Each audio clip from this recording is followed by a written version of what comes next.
تعلمت اللبلابي الاصيل من ايادي تونسيه اصيله. اي خلاص ولي دوكا شاف تونسي. في اياماتنا الاولين عرضتنا واحد العائله تونسيه وما كناش متوقعين ولا مستنيين الكرم الكبير اللي رايحين نحظوا به في هذه العائله وفي هذه الدار المباركه. وحنا كجزائريين لازم نروحوش يدينا فارغين، هاك نتعرف.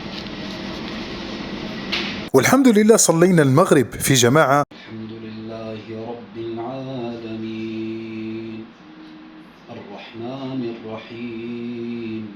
خوض فيما بين العبد وما بين الله جل وعلا. انا ما نقدرش نقول نيته مش مليحه، انا ما نقدرش نقول هذاك راه يروح يصلي في المسجد غير باش يشوفوه الناس، لا ما نقدرش. هذه حاجه بينك وبين الله عز وجل. الجلسة والعرضة كانت مباركة وكرم العائلة التونسية الأصيلة والله غير كبير بزاف، كبروا بينا والحمد لله. كانت جلسة رائعة ومباركة جدا ولله الحمد. إذا عجبكم هذا الفيديو ما تنسوش ديروا إعجاب وتستنوا مغامراتنا في تونس.